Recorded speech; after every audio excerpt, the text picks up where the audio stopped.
Bom, vamos descobrir o mistério da varanda. Eu quero ouvir a versão. Nós conversamos com quem, Zamataro? Conversamos com a família do pintor. E fomos procurar também a família do empresário que é acusado de ter espancado e quase matado esse pintor.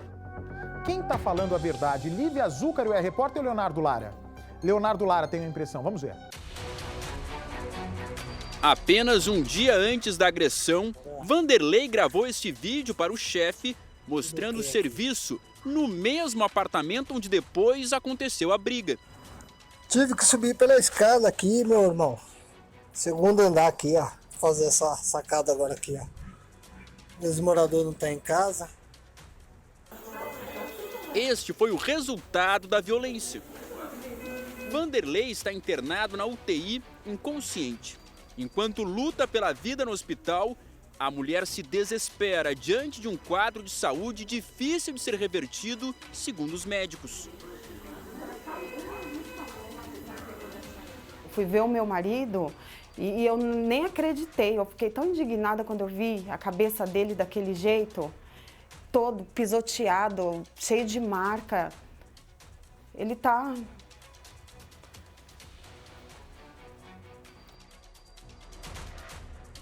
A briga entre o pintor e o empresário aconteceu nesse prédio na região da Moca, na zona leste de São Paulo. Aqui no condomínio a gente percebe que eles colocaram inclusive uma proteção nas varandas por conta da pintura. O Vanderlei trabalhava aqui já há 4 meses e no dia da agressão ele ficaria apenas nesse apartamento. O cunhado do pintor é também o chefe dele na obra do condomínio. Como que é o Vanderlei como profissional? O Vanderlei é um profissional excelente. Ele tem seu horário de trabalho, ele cumpre sua jornada de trabalho, entendeu? Ele chega no prédio antes do seu horário, entendeu? Faz seu horário de almoço corretamente. Não tem nenhuma reclamação dele por parte de síndico, por parte do zelador, muito menos por parte de qualquer morador que ele tenha adentrado na sacada. Entendeu? Ele fez mais de 10 pinturas de 10 apartamentos. Todos os moradores estão comovidos com o acontecido, conhecendo o dia a dia dele, entendeu? Segundo o boletim de ocorrência, o morador relatou para a polícia que o pintor invadiu o apartamento e partiu para cima de uma garota de 13 anos. A família de Vanderlei não acredita nesta hipótese. A mulher conta que ele sofre de diabetes tipo 1 e durante as crises fica inconsciente. É o que ela acredita que aconteceu enquanto Vanderlei pintava a varanda do apartamento. Como que o seu marido fica quando a glicemia dele está muito alta ou muito baixa? Quando ela tá muito alta, ele vomita, né? Aí a gente tem que levar ele para o hospital para ele tomar soro, porque aí vai abaixando, né? A cunhada também saiu em defesa de Vanderlei. Ela acredita que a menina se assustou com o pintor passando mal e telefonou para o pai pedindo ajuda, o que teria causado um grande mal-entendido. Nunca isso eu falo de boca aberta, coração cheio, que ele nunca faria isso. Conhecendo ele do jeito que eu conheço, ele nunca teria feito isso e nunca faria. E por outro lado, você sabe quando o seu cunhado passa mal. Sim. Ele fica de que jeito? Ele fica literalmente inconsciente, essa é a palavra certa.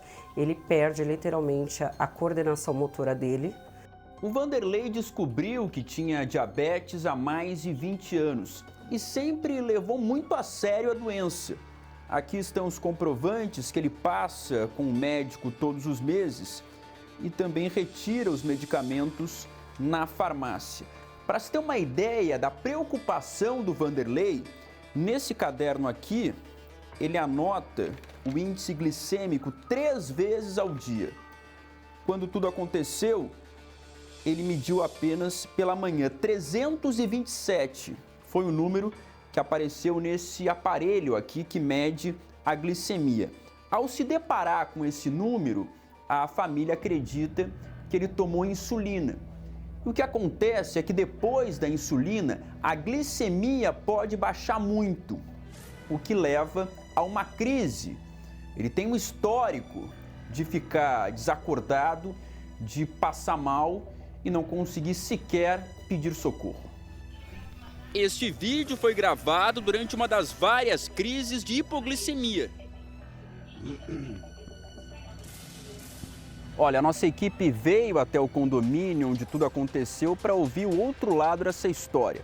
O pintor, ele está desacordado no hospital, não consegue conversar, só que a família dele garante que houve um grande mal-entendido, que no máximo a filha do morador teria flagrado o pintor desacordado no apartamento e que as agressões teriam começado com ele já fora de si por conta do diabetes.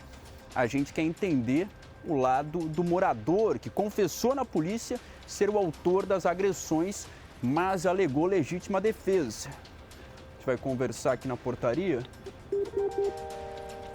No prédio, dá para ver sinais de que realmente passa por reforma. Tudo bem? É o Leonardo Lara, do Cidade Alerta.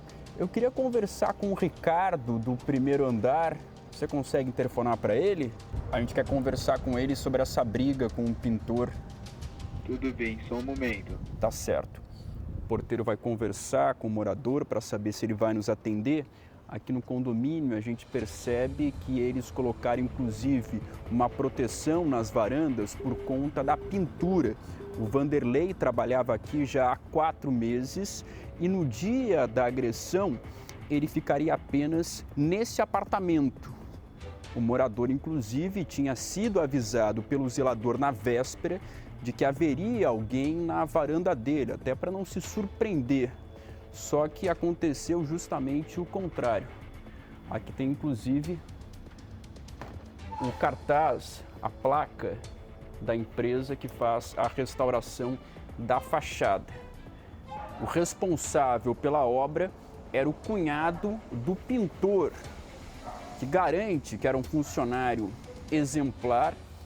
Eles se conversaram pela última vez pouco depois das 9 horas da noite. Depois disso, Vanderlei não respondeu nem as mensagens da esposa.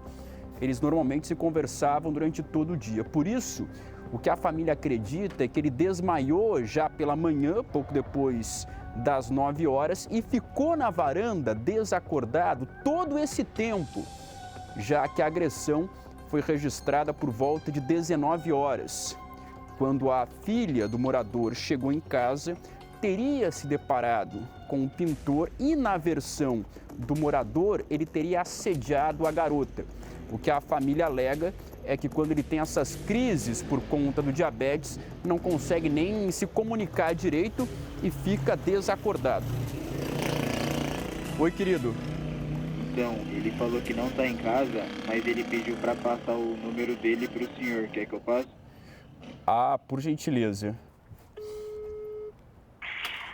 Alô? Ricardo.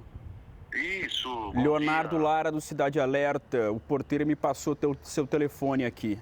Eu queria conversar Segura contigo. um instantinho, por favor. Segura um instantinho, por favor. Vocês entenderam até aí? A esposa, olha que o crime, né, que está sendo atribuído ao pintor é gravíssimo. Se fosse verdade, era para a esposa ser a primeira a depor contra o marido, né? Afinal de contas, abuso sexual supostamente contra uma menina de 13 anos, a esposa diz que o marido é inocente. O que o empresário acusado de espancar e quase levar o pintor até a morte, ele ainda está na UTI, o que ele diz? Alô? Ricardo. Isso. Leonardo Lara, do Cidade Alerta. O porteiro me passou seu telefone aqui. Eu queria conversar contigo para entender o motivo Vamos sim, você dessa consegue vir briga. aqui no meu restaurante aqui? Você me recebe? Lógico. O empresário nos recebe e faz questão de mostrar as marcas que seriam da briga com o pintor. Ele explica que a filha estava em casa sozinha quando se deparou com o pintor já dentro do apartamento. Ela me liga por chamada de WhatsApp, avisando: pai, vem pra cá, corre pra cá, que tem um cara dentro do apartamento. E eu vi a cara dele encostada no rosto dela e bem próximo dela, perto dela. O empresário relata que chegou em casa poucos minutos depois e Vanderlei estaria em pé na frente da cama da garota de 13 anos. Aí você dirige até em casa.